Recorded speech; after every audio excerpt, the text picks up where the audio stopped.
Look at how we're communicating here. We're doing this in essentially a virtual way, yet we're still maintaining a personal touch. And all of our companies, all of our businesses, all of our service industries have had to remarket themselves in a very different and profound way than just a year ago.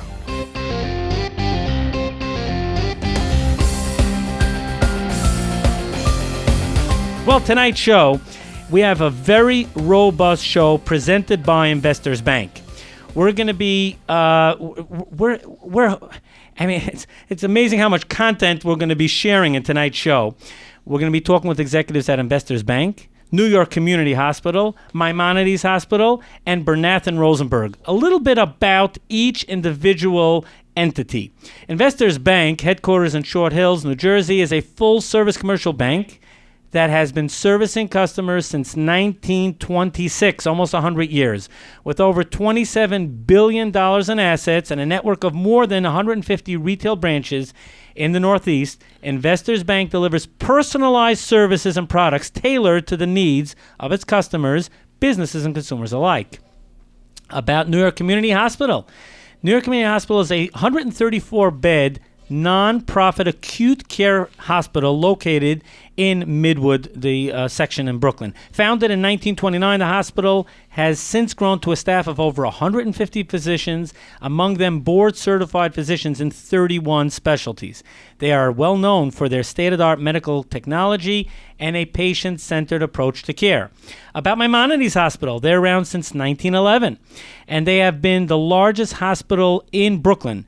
They are a top 10 hospital in the nation for clinical excellence, according to U.S. Centers for Medicare and Medicaid Services. Maimonides is well recognized for pioneering some of the most sophisticated procedures in medicine and implementing advanced computer technology to advance medicine. And finally, about Bernath and Rosenberg. Bernath and Rosenberg is a CPA and wealth advisory firm, has 3 locations across New York and 1 location in New Jersey, with a team of over 50 professionals and financial accountants and financial planning professionals. They specialize in accounting and tax objectives, business challenges, investments, legacy plans, and charitable intentions.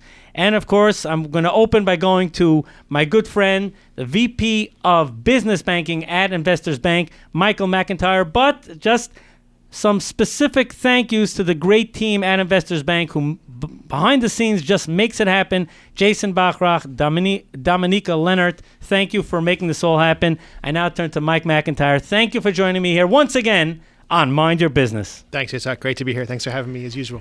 You know, every time you're on, there's great content. It makes it into these business class clips, and that gets seen out there. I want to open by let's it's a year since COVID hit, and it's not an anniversary to celebrate, of course. That it's rather a milestone to look back and say, my God, first, please God, that let this end. There have been so many losses. There have been so many challenges, and yet, thank God, the bank has actually even not only weathered it, but has grown in some respects. So I really turn to you and ask you as follows. The majority of small businesses have faced extraordinary tests. I mean, that's just putting it mildly, in their perseverance and resourcefulness, whether it's and then some applying and receiving PPP loans, some their whole staff working remotely. I mean, from the vantage point of yourself as a leader in the business banking space, what does the path forward look like for small businesses? It's been an extraordinary year, and that remains an understatement that I'm sure everybody can agree to. What we see, and what my bankers continue to relate to me and customers that I talk to, is that it remains an ongoing evolution. What may have been the best practice in March and April and May may have changed over the summer and then again over the fall and, of course, into 2021. What I continue to hear, and I think this is just a theme, is ongoing trial and error, right? If you're business owners, if you're going to try something new, fail fast, right? Or succeed fast. If you're going to learn, if you're trying something totally different, if you're reinventing your business, if you're trying to just stay alive, right? Keep your business going. I've seen a lot of businesses that have engaged with trial and error to see what changes they could introduce very quickly, observe whether or not they work or don't work, and then move on, right? And obviously for those that have succeeded, they continue to adapt. And what we continue to see is the ongoing embrace of mobile and digital ways of doing commerce, of doing business, of customer engagement. On the banking side, embracing technology. As Dorian will address how we pivoted to really becoming a digitally led bank overnight, right? And that becomes something that I think our business customers and customers across all segments have really adapted. And then the other thing that I think has been a real takeaway from what I see in here in the boroughs is the recognition that communities matter, right? Yeah. We've seen a lot of our community as our neighbors and our not-for-profits and our CDFIs and our chambers of commerce, public-private partnerships come together like never before, recognizing that this is a lift that we all have to do together. And I just see a tremendous sense of community. And when I'm talking to government folks or to chambers of commerce or to business leaders, I just get a sense that we all, for lack of a better term, are in this together. Yeah. We're one big community, and we're all trying to make it through to the other side. That's great advice for the small to medium-sized business owners and executives out there. Now I turn to you, Mike, and ask, from the vantage point of the team that you lead, of hundreds of business bankers at Investors, what have they learned and implemented while servicing all the businesses that they served during the pandemic? Yeah. So broadly speaking, the hundreds that you reference are really it's the business bankers and it's our branch teams, right? Yeah. So you mentioned at the open that we have more than 150 branches. We have dozens of business bankers throughout the territory, and really similar to our customers, we adapted, right? Our branches became limited hours by appointment. We never really missed a beat when it came to the embracing of technology or the introduction of technology. What really happened was ongoing flexibility and like I said before, failing fast or succeeding fast. If something wasn't working well that we were trying to do to remain relevant to our customers and to provide support, we would try things all the time. And if it didn't work, we moved on. But I will tell you that the broad team continues to adapt, given that we still have an open brick and mortar franchise. We never closed. We kept it going. We never closed down our branches. And we embraced and made sure that our customers knew that the people were still there, that there were additional ways to do business when it came to technology. The majority of our customers still wanted advice. Yeah. And we made sure we delivered it. We just delivered it in a variety of ways. Yeah. Can you tell us, Mike, what is the likelihood, you touched on this before, but I want to come back to it. What's the likelihood that the changes that people adapted to will be permanent? I'll give an example. For example, banks came to rely on the combination of mobile, remote, and in-person methods to conduct their business. Is there any type of prediction how that's going to hold out once please God this pandemic passes? I will turn to my customers and my prospects and my business partners, and they're really going to dictate to the bank and to their other service providers how they are going to want to deal with us. I talked to an accounting firm this morning, and that first meeting, the initial meeting, was a Zoom call. We agreed to have a final in-person meeting in a couple of weeks, but I think the days of engaging exclusively in person may be a bit less. But I will tell you that a lot of the behaviors will be driven by how the customers want to engage with us or how a new customer may want to engage with us. And so we'll be flexible. We'll be there to help meet their needs in whatever channel or medium or technology that they want to do, whether it be in the branch, through the drive-through, virtually, in person. We'll be there for them. Mike, astoundingly, Investors has continued to scale. You even had acquisitions, Gold Coast. How have you continued to? Yeah, we have another one right now. Right, we're closing a transaction down in South Jersey. We continue to grow. We recognize that this pandemic, while tragic in nature, still we have to be there for our communities, and we have seen opportunities for us to continue to invest in our people, acquire and attract new talent, continue to penetrate communities that we have been serving for nearly 100 years, and make sure that of all times that we want to be there for them now more than ever. My teams are out actively calling, and the definitions of what a call may be or what an appointment may be have changed, of course, in the last year. but we recognize that we continue to be a community bank. That's not changing anytime soon, and we're going to make sure that we're there, and where we see opportunities for growth, we're going to take advantage of that. Michael MacIntyre, Senior Vice President and Director of Business and Government Banking at Investors Bank. My guest now is none other than Dorian Hansen, Executive Vice President, Chief Marketing Officer, Head of Operations and Digital Transformation at Investors Bank. Dorian, thank you so much for joining me here on Mind Your Business. Hello there, Yitzchok. Thank you so much for having me join the show. I'm really excited to be here today. Yes, thank you. And, tonight's show is such an important topic. We're going through the challenges that all businesses have faced over the last year as we mark kind of the 1 year mark since COVID hit. And, Investors Bank completed much of its digital transformation, actually, even before the pandemic hit. You were set before February of 2020. How quickly did the bank respond to serve small businesses and middle market companies that required immediate access to online, remote, and mobile banking capabilities? You're exactly right. We were very well prepared. It was fortuitous that we had onboarded all this new technology for the benefit of our customers. So when the pandemic hit, we were prepared. We did have a lot of our customers taking advantage of our new technology, the ability to bank on their phone, whether they're a consumer or small business customer or even commercial customers.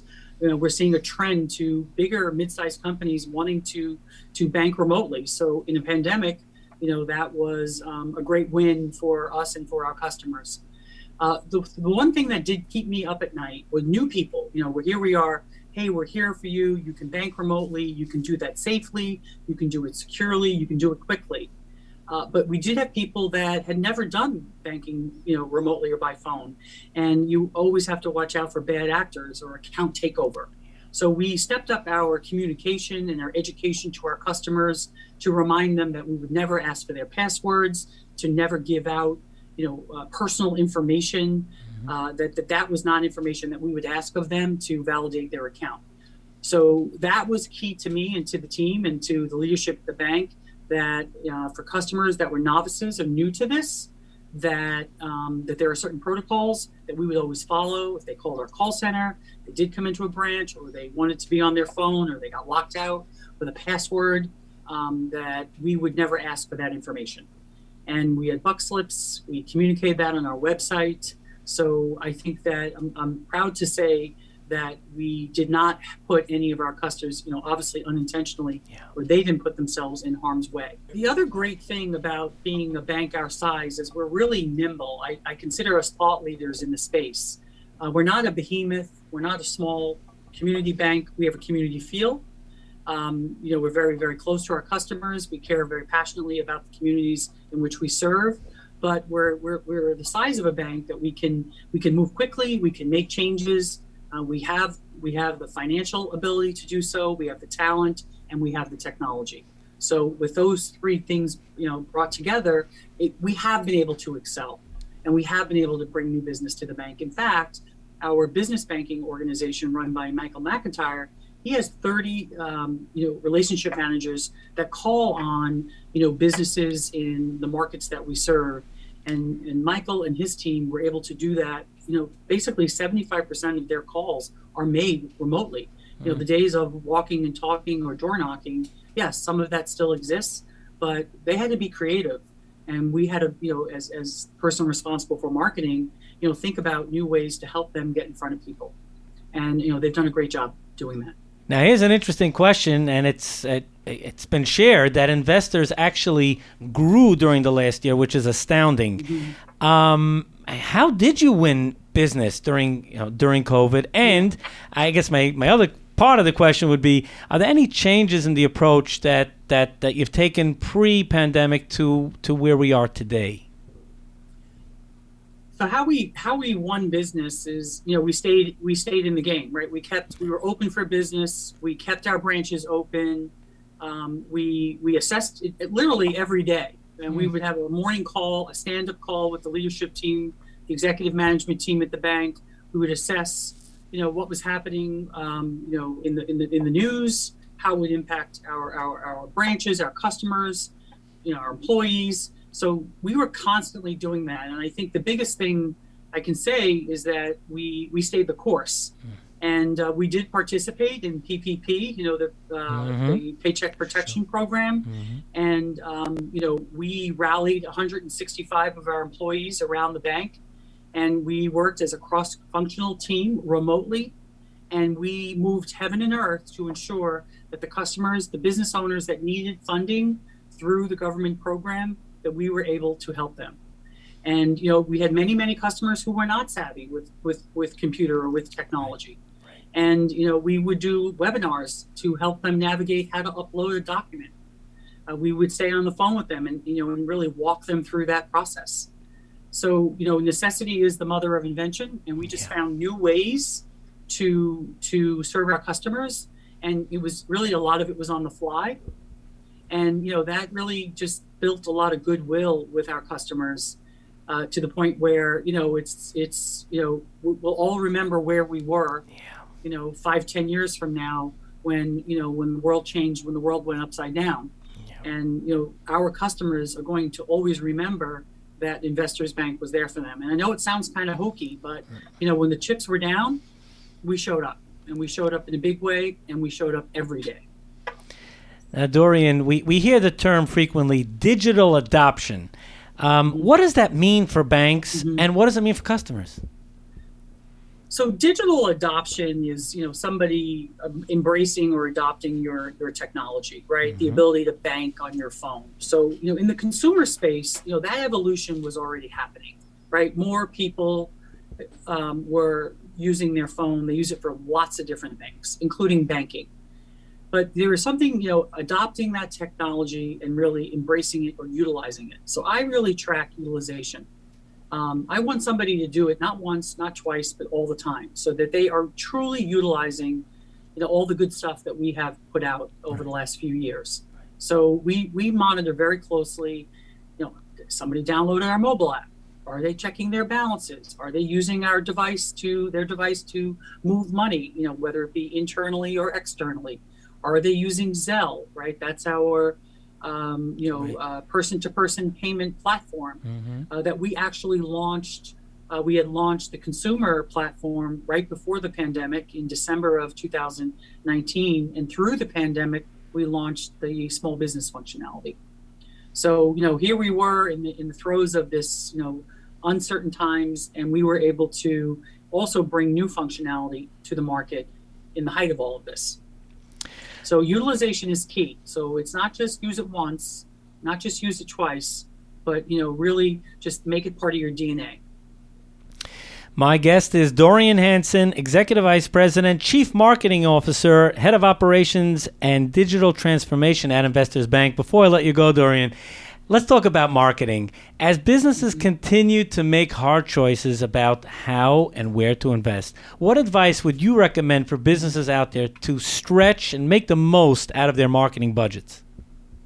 So our organization, our marketing organization, which I have responsibility for, was what I would call a traditional marketing fulfillment. Brochures, collateral, a pretty website, our branding, co-branding. We are the official bank of the New York Giants. We're also the official bank of the New Jersey Devils, which is very exciting. They're great partners. It gives us the opportunity to get our brand out in the marketplace. But it's also equally important for me and my team to bring traffic to the bank. So how do we turn our marketing organization into a BDO, a business development office? So how do I support our sales teams, our relationship managers, and bringing new opportunities to the bank? So we are actually in the process of revamping our website. And we are also changing the way we open accounts at the bank. We're very, very focused on the user experience. What is that experience like for a customer, whether it be a consumer, a small business, or a commercial customer, on how they interact with us? Are they interacting with us on their device, on a desktop, or are they coming into the branch? So to me, customer experience is that in-person, or over the phone experience. And the user experience is, what is that experience like for the customer when they touch our technology? So I have responsibility for ensuring that we have an outstanding customer experience and an outstanding user experience, and that experience is consistent regardless of the door that a person opens. So when I marry that up with our ability to market, right, go out and let customers know we're here, or prospects know that we're here to help them, and bring those prospects or those interests to the bank, and find more places to go for our sales associates, for the people that are on the front line and whose responsibility it is to deepen the relationships with either our existing customers or bring new customers to the bank. Tonight's show, titled COVID 1 Year Later, How the Banking and Medical Industries, we're going to be talking with professionals out there in the field of the medical world in a moment, have been affected and have actually survived and thrived, and the lessons learned. And now we have the honor of speaking with Ken Gibbs, President and CEO at Maimonides Hospital, and Barry Stern, President and CEO at New York Community Hospital. Thank you so much for joining me here on Mind Your Business. Pleasure.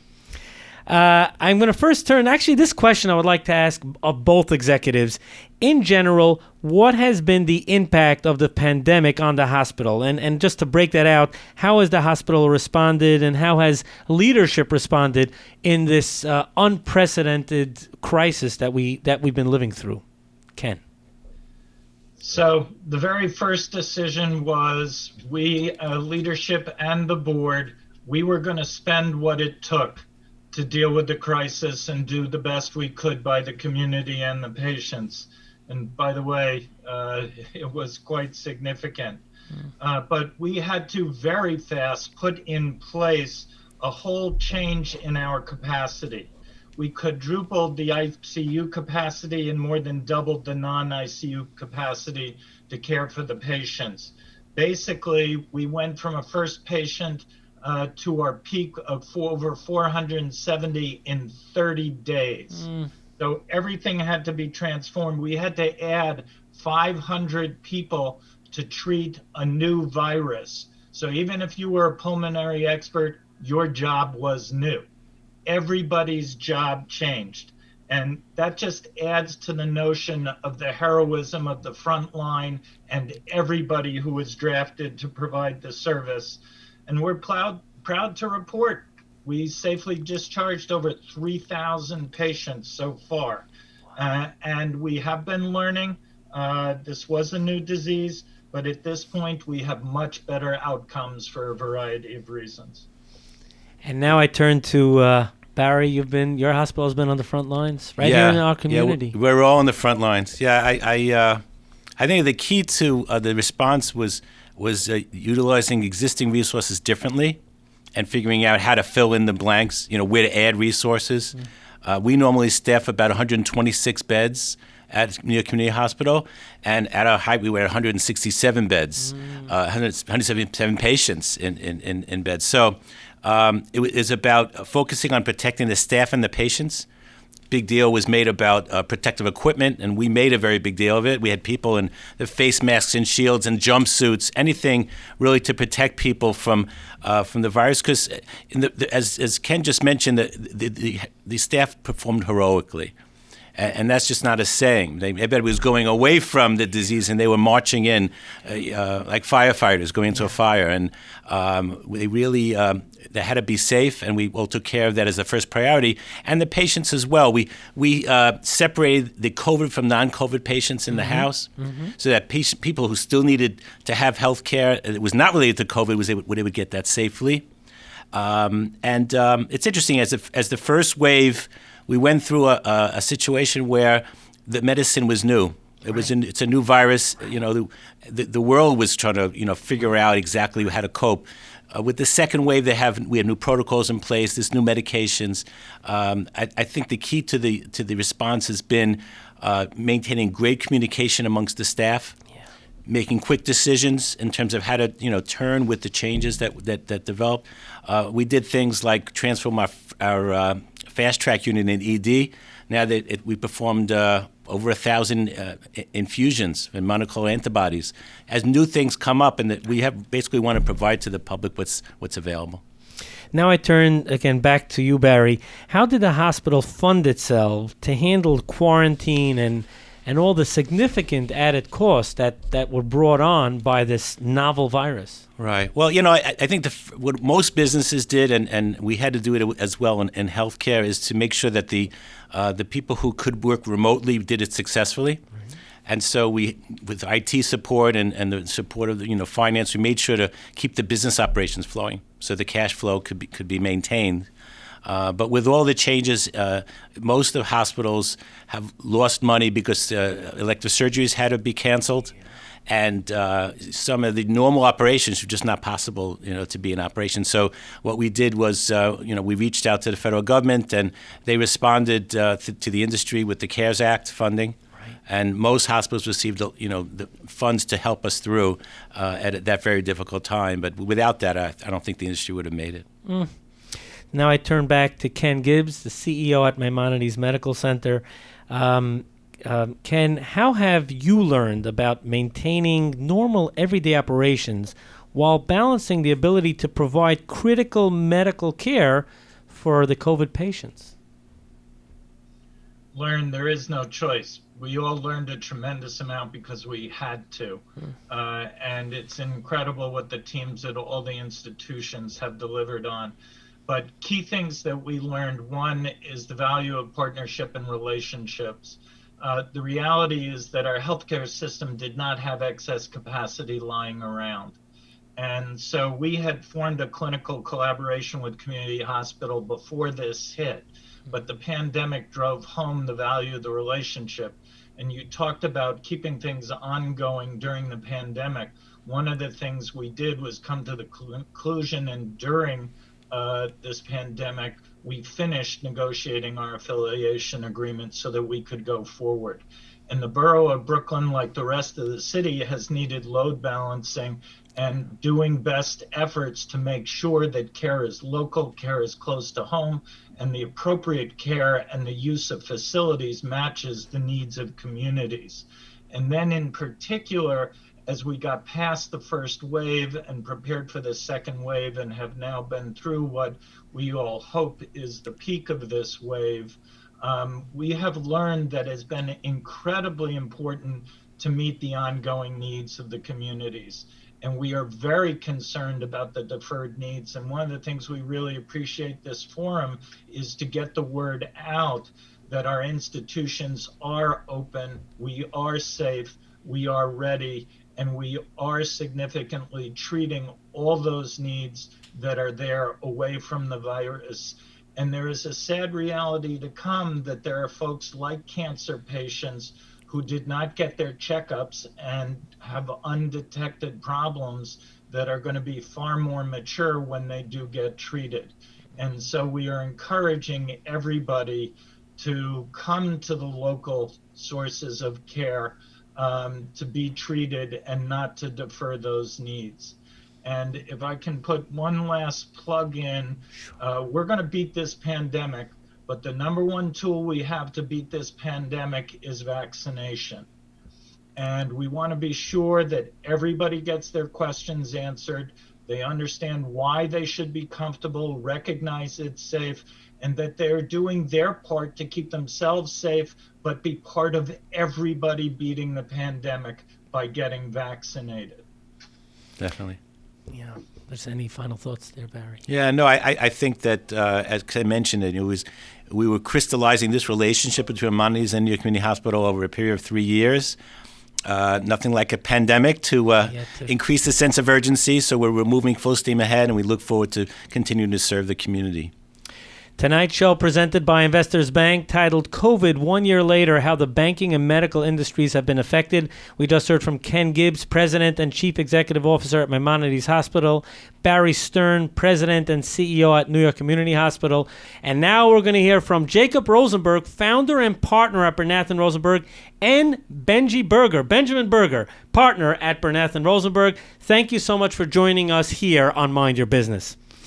I first turn to Jacob. Jacob, have you found that clients turn to the firm for more than the typical accounting and tax advice that they've always turned to your firm for as they try to cope with all the questions that have come up during the pandemic?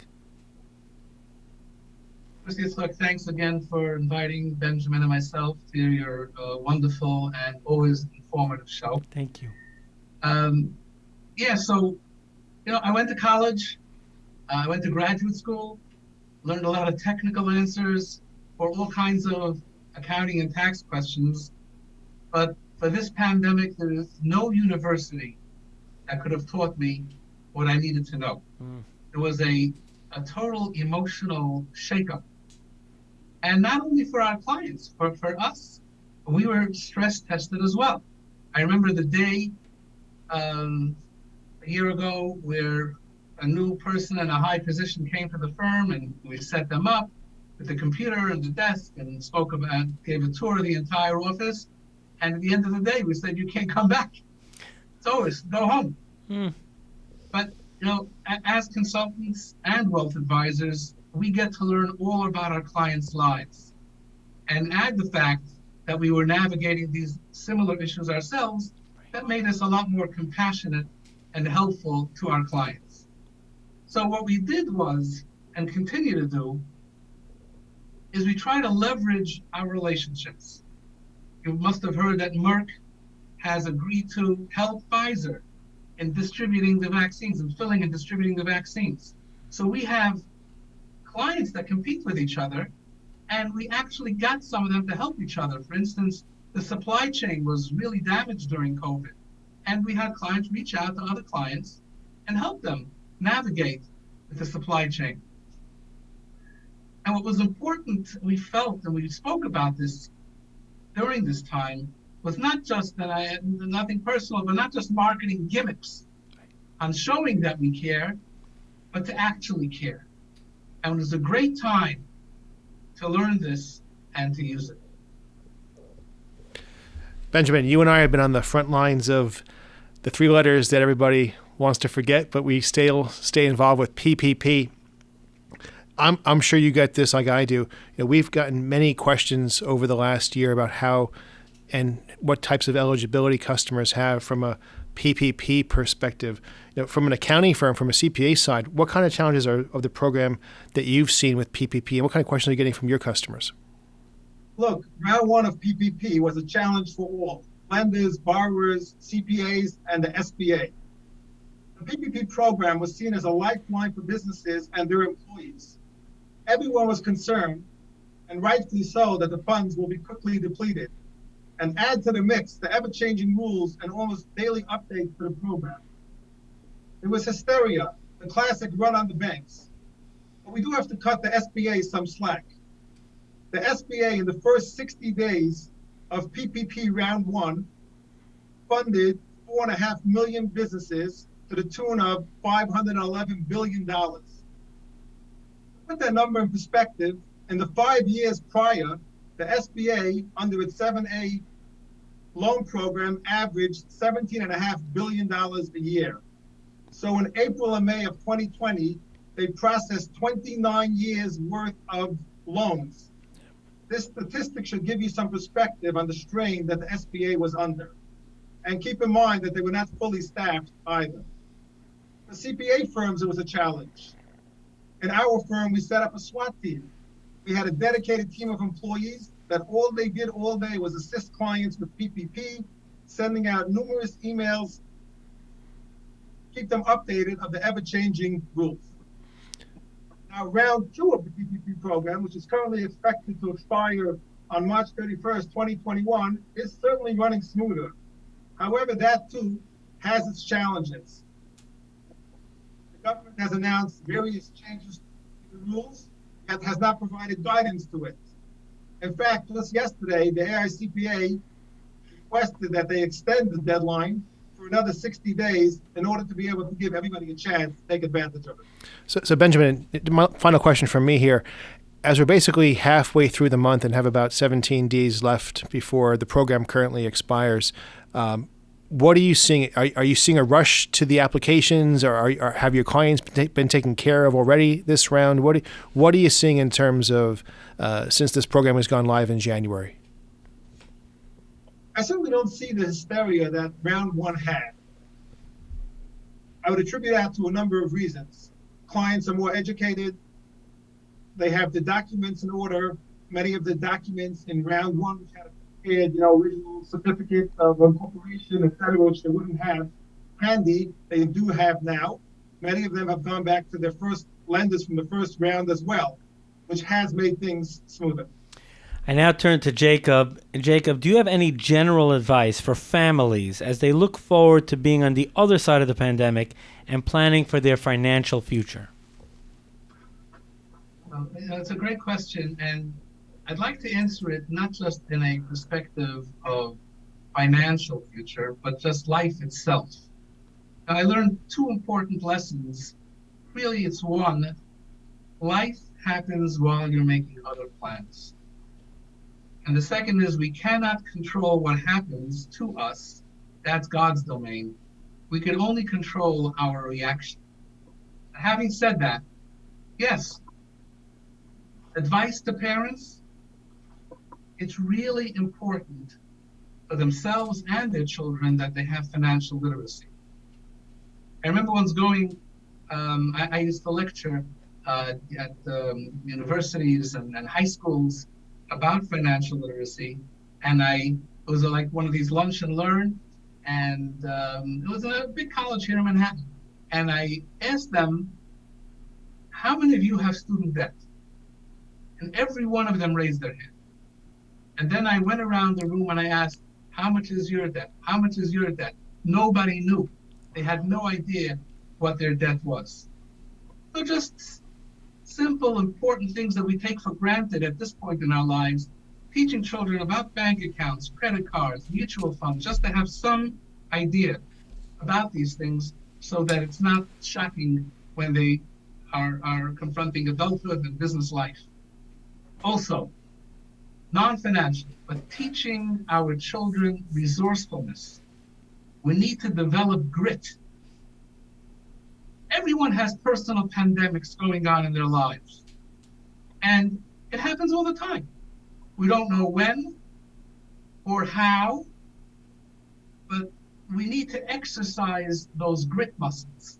And as parents, we need to help our children develop those so that when challenges happen, our instinct shouldn't be running away, but taking it on. And that'll help them in every area of their lives, of course, including the financial future. Wow. It's great having you on because you always share tidbits of wisdom. Special thank you to Jacob Rosenberg and Benjamin Berger out at Bernath and Rosenberg. What a show. COVID 1 year later, how the banking and medical industries have been affected. We have approximately 5 minutes left, and I have the honor and distinct pleasure of wrapping it up with Michael MacIntyre, VP of Business Banking and Government Relations at Investors Bank. Michael, it's always great joining you here on the set. Thank you again. This is becoming my second home, and I love it. Thanks for having me here again. I hope it's okay to put you on the spot. Sure. What's your look? We're here in mid-March. We pray that the pandemic ends. How do you see the business world moving forward over the next 2 to 3 months? And part of my question is, what's your prediction? Is there going to be a PPP3? That's a tough. I'm putting you on the spot here. That's a tough one. You told me I could ask you anything. That's fine. I'm sure, like everybody else, there's a lot of pent up demand, family occasions missed, business investments deferred. If you follow some of the economic forecasters, there's a real sense that GDP during Q2 and Q3 of this year may exceed 5%, 7%, 8%. And that's really a result of what I believe is just a lot of pent-up demand. We're here in mid-March, and this time of year, I'm usually down in Florida watching some spring training baseball games and getting rid of this pale Irish skin from the winter. But, this year, obviously, we're stuck here in the Northeast and, getting out of the winter hopefully a bit soon. But I look at my family situation. We've missed parties and barbecues and milestone birthdays, and hopefully I'm hoping to get my shot, my vaccination in the next 60 to 90 days when my number is called. And I really think that there's going to be what I hope to be an opening of the entire tri-state area. My bankers, myself, our leadership, we want to get back out. We're community bankers. We walk up and down the streets or virtually up and down the streets. We talk to our our customers and our community partners. And as the weather gets warmer, I'm very optimistic and hope that we have a sense of appreciation for what we really missed and really maybe didn't appreciate as much looking back a year from now. I can't wait to get back out and talk to a prospect or sit in somebody's office and not have to worry about something that we hadn't been able to control for the last year. I also want to remind the listeners, by Tuesday morning, this entire show will be up at mybradio.com, mybradio.com. And those that follow us on YouTube and subscribe to the channel, guess what? You will automatically be notified when this show goes live.